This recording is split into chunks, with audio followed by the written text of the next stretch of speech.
여러분 안녕히 주무셨습니까? 우리가 잠든 사이 어떤 일이 있었을까요? 저희 굿모닝 글로벌과 함께 체크해 보시죠. 자, 미국 증시가 10월에 들어서자마자 이전과는 조금 다른 모습을 보여주고 있습니다. 자, 9월까지만 하더라도 내림세를 계속 보였던 미국 증시가 10월 들어서자마자 이틀 연속 상승세, 반등세로 마감이 되고 있는데요. 지난 밤 사이에도 11개 섹터가 모두 올랐고요. 시장 전체적으로 다 같이 반등하는 모습이 나타났습니다. 자, 이런 현상이 나타날 수 있었던 이유는 국채금리와 강달러가 다소 완화되고 있기 때문인데 이런 현상은 바로 구인구직 보고서 덕분에 나타났습니다. 자, 타이트한 미국의 고용시장이 다소 완화되는 것으로 나타났는데 어떤 결과가 발표됐었는지는 잠시 후에 애프터마켓을 통해서 더 자세하게 정리해드리도록 하겠습니다. 하지만 월가의 대부분 전문가들은 이게 일시적인 단기 반등일 수 있다면서 좀 조심하라는 목소리를 내고 있다는 점도 체크하시면 좋을 것 같고요. 자, 그렇다면 지난밤 사이에는 어떤 일들이 있었는지 조금 더 자세하게 살펴보도록 하겠습니다. 마감 시황부터 봅니다. 최소영 캐스터입니다. 현지 시간 10월 4일 화요일장 마감 상황 전해드리겠습니다. 간밤 뉴욕 증시는 전날에 이어서 2거래일 연속 상승 랠리를 이어갔습니다. 3대 지수가 모두 약 3%가량의 강한 상승세를 보였는데요. 국채금리와 달러가 하락했고 그동안 주가가 과매도됐다는 시장의 인식이 매수 심리를 불러일으킨 것으로 풀이됩니다. 시장 움직였던 주요 이슈들 자세하게 살펴보겠습니다. 타이트한 고용 상황이 변화하고 있다는 신호가 감지가 되면서 오늘 시장에 긍정적인 분위기를 불러일으켰습니다. 8월 구인 건수가 1,010만 건으로 나왔는데요. 이는 전월 대비 10% 급감했고 지난해 6월 이후 최저치를 기록한 것입니다. 2020년 4월 이후 가장 큰 폭의 감소세이기도 했죠. 전문가 예상치였던 1,110만 건도 크게 하회한 수치입니다. 기업들이 연준의 금리 인상과 불투명한 경기 전망을 고려해서 채용 규모를 줄였기 때문인 것으로 풀이되는데요. 좀처럼 꺾일 줄 몰랐던 임금 상승세도 주춤할 것으로 전망되면서 연준의 통화 긴축 정도를 약화할 것이라는 기대감이 높아지고 있습니다. 이번에 섹터 종목별 흐름 확인해 보겠습니다. 월요일장에 이어서 화요일장에서도 모든 섹터가 시원하게 상승했습니다. 에너지 섹터가 4.3%로 상승했고 기술, 금융, 그리고 소비재 모두 올랐습니다.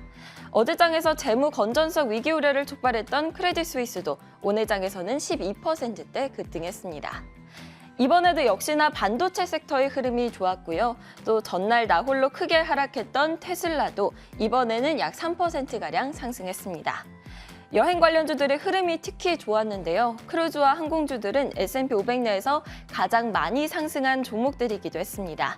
노르웨이지안 크루즈라인 로얄 캐리비안이 약 10%씩, 16%씩 상승했고 델타항공과 아메리칸 항공이 8%씩 상승했습니다. 종목별로도 자세히 확인해 보겠습니다. 트위터 소식부터 보겠습니다. 트위터는 인수계약 파기를 선언했던 테슬라 CEO인 일론 머스크가 이 계약을 다시 원래대로 진행하기로 했다고 알려지면서 22% 크게 상승했습니다. 외신에 따르면 머스크가 이번 재판에서 승소 가능성이 적다고 판단한 뒤에 인수 재진행으로 방향을 틀었을 것으로 보입니다. 리비아는 13.8% 상승했는데요. 3분기 생산량이 전분기 대비 67% 늘었다는 소식 때문이었습니다. 리비아는 올해 목표로 했던 2만 5천 대 생산 달성이 가능할 것으로 보인다고 밝혔습니다. 제너럴 모터스도 8.8% 상승했습니다. 역시나 지난 3분기 판매량이 24% 뛰었기 때문인데요. 제너럴 모터스 측은 반도체 공급망 차질이 완화되고 있기 때문이라고 설명했습니다. GM의 전기차 판매량도 분기 기준 역대 최대치를 기록했는데요. 다만 시장에서는 글로벌 경기 침체로 자동차 수요가 줄어서 향후 실적에 대해서 우려감을 표하기도 했습니다. 미국판 당근마켓이라고 불리는 중고거래 플랫폼인 포시마크는 국내 기업인 네이버의 인수 결정에 13%대 상승했습니다. 네이버는 포시마크를 2조 3,441억 원에 인수할 것으로 알려졌습니다. 광고 수익화를 개선하고 또 라이브 커머스 확대 등을 계획하고 있는 것으로 보이는데요. 웨드부시는 이번 인수합병에 대해서 포시마크로서는 이보다 더 좋은 거래를 할 수가 없다라고 평가했습니다.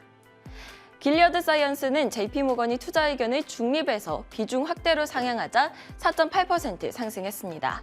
목표 주가 역시 종전인 72달러에서 80달러로 높여 잡았는데요. 전일 종가 대비 주가가 28% 정도 상승 여력이 있다는 뜻입니다.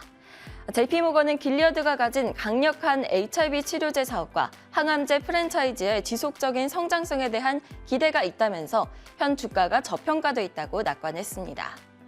마이크론은 4.3% 상승했습니다. 뉴욕에 대규모 반도체 공장을 건설한다고 밝혔기 때문인데요. 마이크론 CEO는 뉴욕과 아이다호 공장들을 통해서 약 10년 내에 회사의 미국 내 생산 비중이 10%에서 40%로 확대될 것이라고 말했습니다. 또 최근 미국 내 반도체 공장을 짓는 기업들에게 지원금을 주기로 한 조 바이든 행정부의 반도체 지원법으로 마이크론은 보조금과 세액공제 혜택을 받게 될 예정입니다. 다음은 국제유가 확인해 보겠습니다. 국제유가는 오펙 플러스에서 대규모 감산을 단행할 것이라는 전망에 전날에 이어서 또다시 상승했습니다. 경기 침체 우려와 달러 강세 속에 국제유가가 3분기에만 25%가량 하락하자 유가를 끌어올리기 위해서 감산이 논의될 것으로 알려졌는데요. 현재 국제유가는 이와 같은 소식에 약 3% 오른 86달러 선에서 거래되고 있습니다. 금 가격은 달러와 가치와 채권 가격이 낮아지자 또다시 상승했습니다. 그러면서 3주 만에 최고치를 기록했는데요. 현재 금 가격은 약 2% 오른 1,734달러 선에서 거래되고 있습니다. 지금까지 뉴욕 증시 마감 시황 전해드렸습니다.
자, 지난 밤 사이 미국 시장에서 떠올랐던 여러 가지 이슈들 체크해 보겠습니다. 애프터마켓 시간이고요.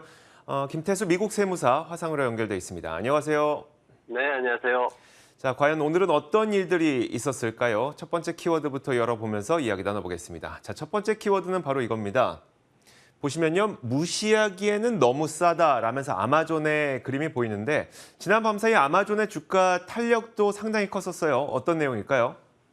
네, 제프리에서 얘기가 나왔습니다. 제프리 분석가 브렌트 스틸이라는 분이 얘기를 했는데 아마존닷컴의 가격이 지금 보면은 이제 펀더멘털이나 이런 것들보다 어떤 판매나 이런 것들보다는 인플레이션의 영향, 경기 침체의 영향 이런 것들이 더 컸다. 그렇기 때문에 매력적인 투자 시기다.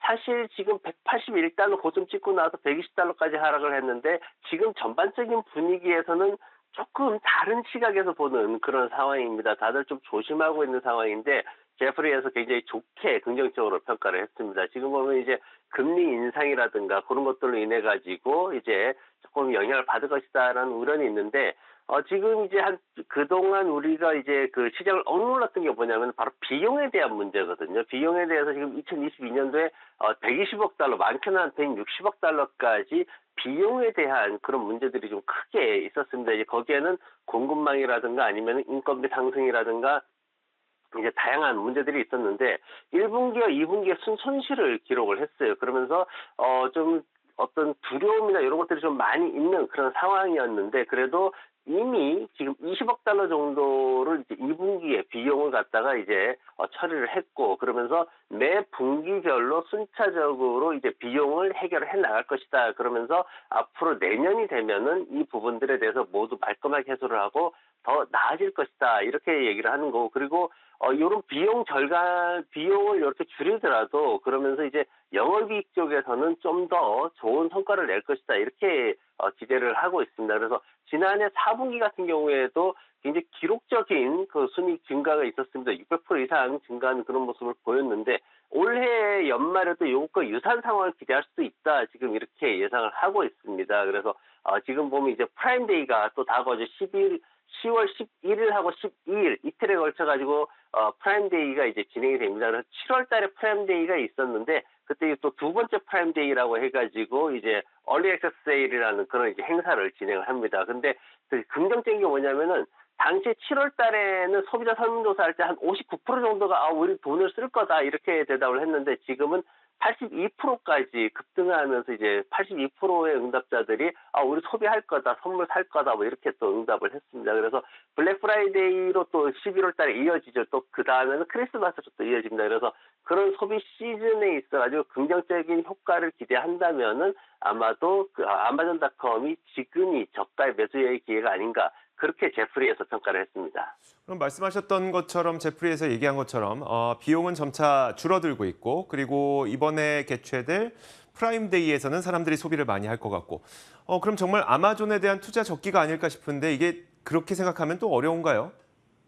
네, 지금 이제 제가 먼저 서두에 말씀드린 게 전반적인 분위기와는 좀 다르다라고 말씀을 드린 건데, 지금 이제 그 소비에 대해서 이제 미국에서 얘기를 하는 거는 일반적인 분석 방법이 이제 미국인들이 저축을 어떻게 하고 있냐를 많이 이제 얘기를 합니다. 지금 미국인들이 웰스파고에서 이제 그 데이터를 내놨는데, 재정 지원으로 인해 가지고 팬데믹 기간 동안 저축이 엄청나게 올라갔습니다. 2.1조 달러까지 여유 자금이 생겼는데 이게 최근에 1.3조 달러까지 줄어들었어요. 그래서 JP모건 쪽에서 이제 분석하는 거는 이 저축이 줄어든 이유가 이게 이제 소비를 많이 하니까 줄어드는 건데 그걸 어디에 쓰느냐를 봤더니 일반적으로 뭐 선물을 산다라거나 이런 엑스트라로 추가적인 소비를 하는 게 아니라 생활비, 지금 이제 굉장히 이제 어려운 그런 뭐 해고도 좀 많이 있었고 이러다 보니까 생활비로 쓰고 있더라. 이렇게 지금 JP모건에서는 평가를 했습니다. 그러면서 새로운 소비가 아니라 이제 생활비 지출이 진행되게 되면은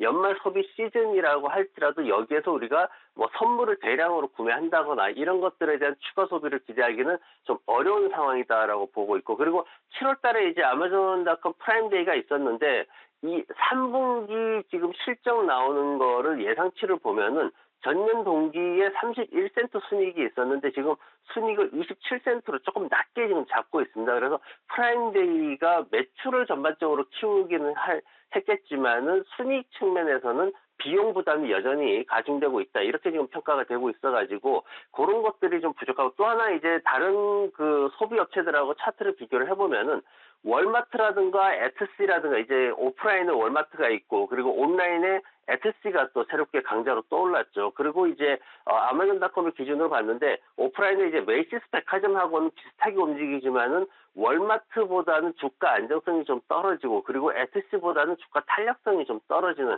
그런 모습을 보이고 있기 때문에 지금 아마존닷컴에 대해서 시장에서는 일반적으로 조금 조심하는 그런 모습들을 보이고 있습니다.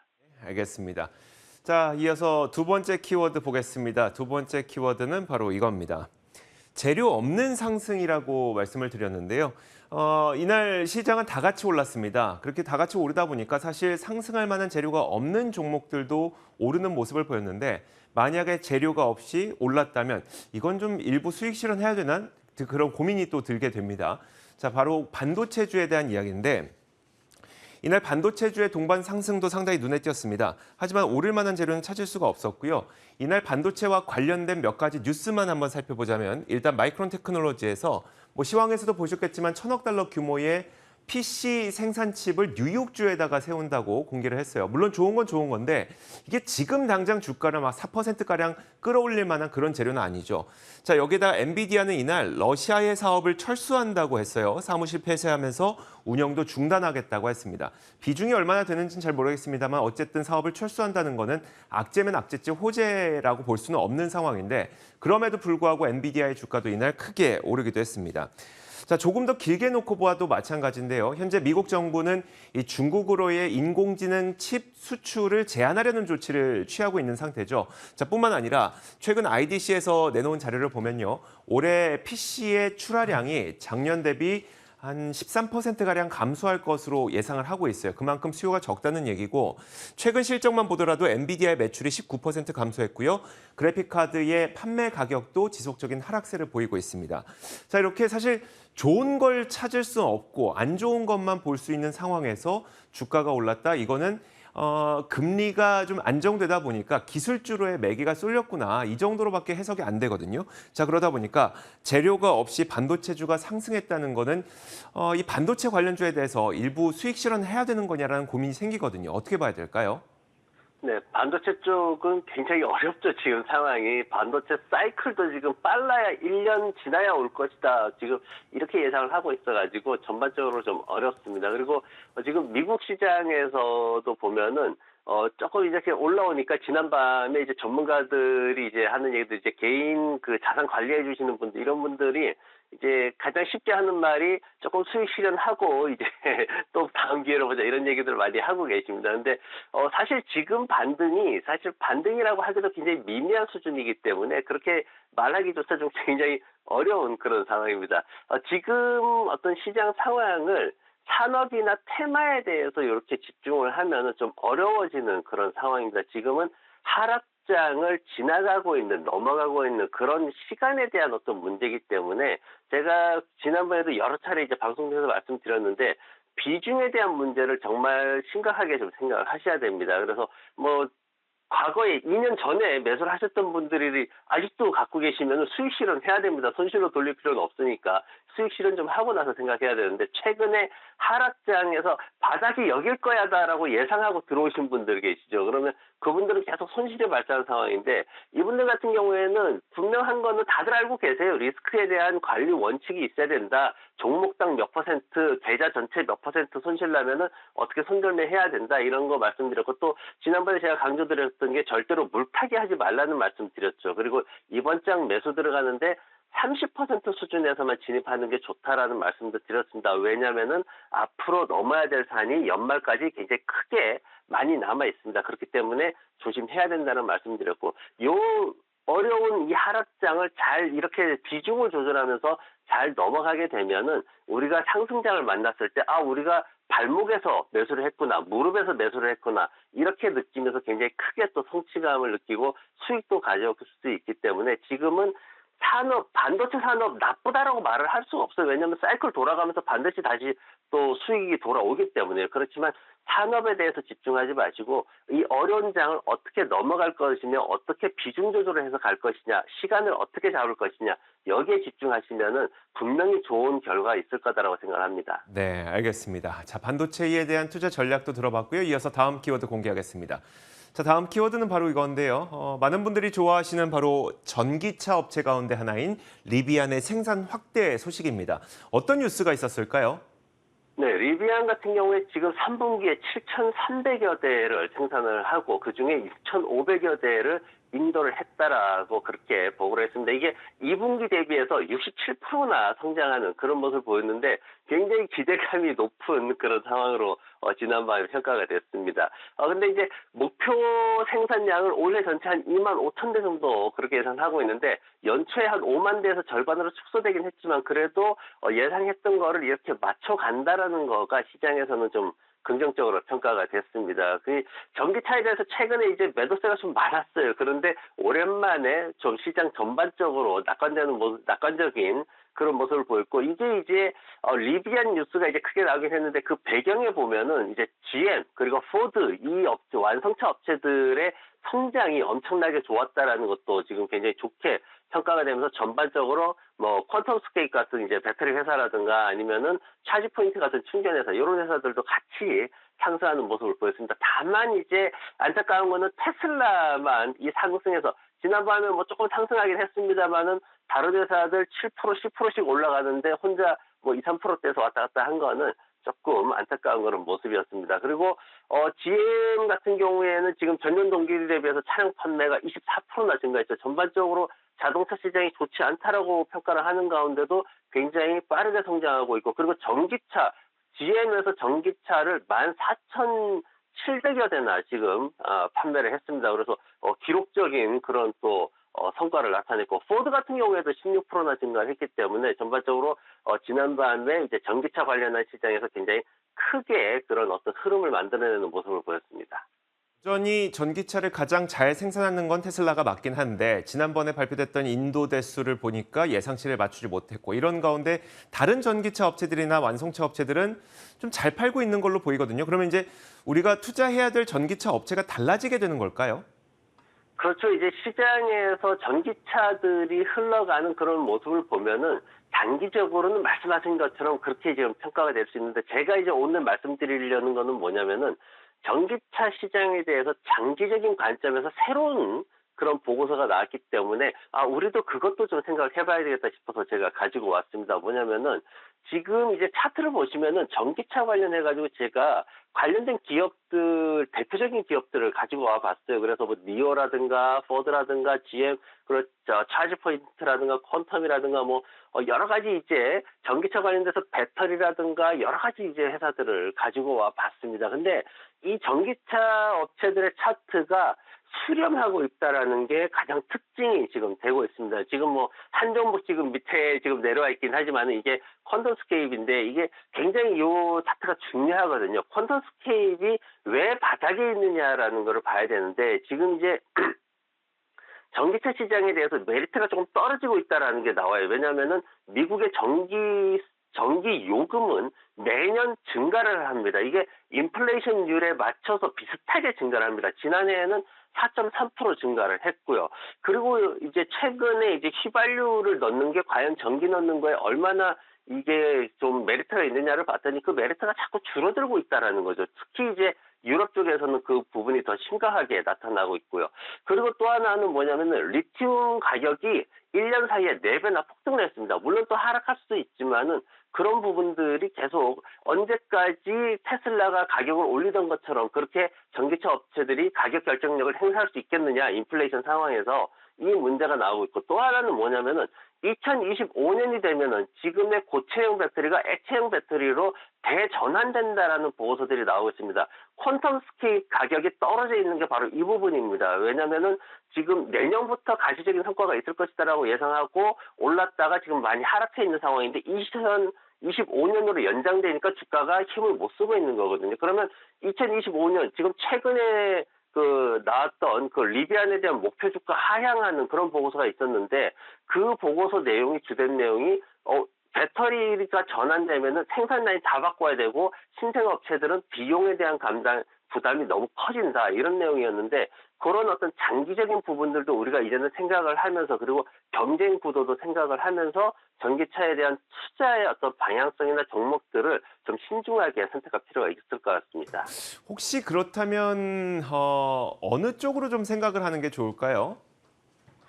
지금 같은 경우에는 저는 이제 차지포인트 회사를 사실 방송에서도 한번 추천을 드렸는데 좋게 생각합니다. 왜냐하면은 회사가 부품이라든가 장비를 팔아가지고 돈을 버는 게 아니라 전기 판매에 대한 그런 이제 비중에 따라서 수익을 내는 회사이기 때문에 전기 요금 상승에 대해서도 전혀 부담이 없고요. 더 큰 수익이 날 수 있고 그리고 전기차는 어차피 더 많이 팔릴 거기 때문에 전체적인 시장 캐파는 더 늘어날 거고요. 그러면은 완성차 업체들이 경쟁하면서 싸우면서 수익 깎아먹는 이런 경쟁 구도에서도 벗어날 수 있고요. 그래서 그런 측면에서 이제 차지포인트 같은 회사를 좀 좋게 보고 있습니다.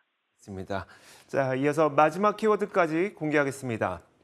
자, 마지막 키워드는 바로 이겁니다. 일자리 감소 호재라는 말을 키워드를 설정을 해봤는데 사실 일자리가 줄어든다는 것은 어느 누구에게도 좋을 일이 없죠. 하지만 특이하게도 이렇게 강력한 긴축이 있을 때에는 특별하게도 약간의 호재로 작용하기도 합니다.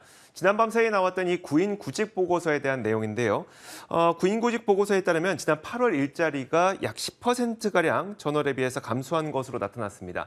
8월 일자리 수는 지금 10만 개 정도로 기록이 됐는데 전월까지만 하더라도 1,120만 개 정도였었거든요. 그리고 조금만 시간을 더 앞으로 뒤돌려보면 지난 3월까지만 하더라도 거의 1,200만 개에 가까운 일자리가 있었는데 그게 3월 이후 지속적인 내림세를 보여주고 있는 상태입니다. 자, 이렇게 일자리가 감소하고 있는 건데 물론 여전히 많은 일자리가 있는 건 사실이에요. 왜냐하면 코로나 팬데믹 이전까지만 하더라도 2019년에는 평균적으로 약 720만 개 정도의 일자리가 있었거든요. 근데 요즘에는 지금 뭐 줄었다고는 하지만 여전히 1,000만 개 정도의 일자리가 있는 거기 때문에 일자리가 상당히 많은 건 사실입니다. 자, 근데 왜 이게 호재냐? 일단 파월 의장이 강력한 긴축을 유지하는 가장 중요한 이유 가운데 하나로 꼽았던 게 바로 타이트한 고용 시장이죠. 일자리 일자리 2개당 일할 사람은 1명밖에 없다는 겁니다. 그러면은 많은 사업주들이 근로자를 구하기 위해서 어쩔 수 없이 임금을 올려야 되고 이게 인플레이션이 가장 주된 요인 가운데 하나다라고 지적을 하고 있기 때문인데 그런데 만약에 일자리가 감소한다? 그렇다면 이 타이트한 고용 시장이 다소 완화되고 있구나라는 조짐으로 볼 수도 있기 때문에 이것은 사실 시장에는 지난 밤 사이에 호재로 작용을 했습니다. 자, 그러다 보니까 이 고용 지표 과연 인플레이션이 좀 완화되는 신호로 봐도 되는지 어떻게 보세요? 네, 고용 지표가 사실 미국에서 신뢰성을 잃은 지가 좀 오래됐습니다. 이게 예를 들어서 이제 신규 실업수당 신청 건수나 이런 것들 같은 경우에는 사실 그 노동 시장을 바라볼 때 좀 배제하는 그런 분들, 경제학자들도 많으신데 왜 그러냐면은 3개월 단기 아르바이트로 시급을 지금 뉴욕 같은 경우에는 한 $15 이상 받고 있거든요. 그런데 그런 이제 아르바이트를 하는 분들이 실업수당을 신청하지는 않아요. 이제 근데 과거에는 이런 분들이 실업 상태라고 평가를 했죠. 근데 지금은 또 실업 상태라고 평가를 하지 않습니다. 이제 일자리 수가 늘어나도 또 이제 직종에 따라서 차이가 또 많이 발생을 하는데 한국도 이런 상황은 마찬가지입니다. 제조 환경, 고된 어떤 노동을 해야 되는 제조업에서는 사람이 턱없이 부족하죠. 정말 구할래야 구할 수가 없는 상황이고. 근데 일부 고소득 서비스업, 여기에는 정말 일자리가 없을 정도로 사람이 넘쳐나게 몰리는 이런 굉장히 양극화된 그런 모습들을 보이고 있습니다. 노동시장에 대해서 연준 같은 경우에도 지금 얘기를 하는 게 시장에 나오는 실업수당이나 이런 지표를 가지고 이제 연준에서 얘기를 하는 게 아니라 연준에서는 이제 일자리로 미복귀하는 사람들이 여전히 많다라고 평가를 하죠. 그게 이제 바로 경제활동 참가율 데이터를 이제 기준으로 잡고 얘기를 하는데 지금 보면은 이 데이터가 2018년, 19년 이 상황을 올라오지를 못하고 있는 그런 상황입니다. 아직까지도 그 밑에 부분에서 머물러 있고 그러다 보니까 연준에서는 노동시장이 좀 더 사람들이 일자리로 복귀를 해야 된다. 그러면서 이제 연결되는 말이 뭐냐면은 미국의 생산력에 대해서 얘기를 합니다. 그래서 노동시장에서 일자리로 복귀를 해서 그 사람들이 충분히 생산을 해야지만 미국의 인플레이션이 하락을 한다. 이렇게 얘기를 하고 있는데 여기서 이제 더 나가면 인플레이션이라는 게 결국은 미국의 생산력하고 중국의 수출 이 부분이 이제 맞물려서 얘기가 되는 건데 미국이 어쨌든 생산을 증가를 해가지고 중국의 그 높은 가격으로 수출하고 있는 이 부분을 다시 내려야지만 인플레이션이 어느 정도 해결된다는 걸로 이제 함축이 될 수가 있습니다. 그래서 지금 노동시장의 어떤 문제는 단순하게 시장에 나오고 있는 실업률이라든가 아니면은 그 실업수당 신청하는 건수라든가 이런 것들 해결되는 문제가 아니라 실질적으로 노동시장에서 사람들이 일자리로 복귀를 해서 제대로 생산량이 늘어나는 거기까지 봐야지만 노동시장을 통해서 인플레이션이 줄어들 것인가 늘어날 것인가를 예측할 수 있는 것으로 그렇게 평가할 수 있겠습니다. 네, 알겠습니다. 자, 이렇게 지난밤 사이에 미국 시장에서 가장 뜨거웠던 이슈들 체크해봤습니다. 애프터마켓 시간이었고요. 김태수 미국 세무사와 함께 이야기 나눠봤습니다. 고맙습니다. 네, 고맙습니다.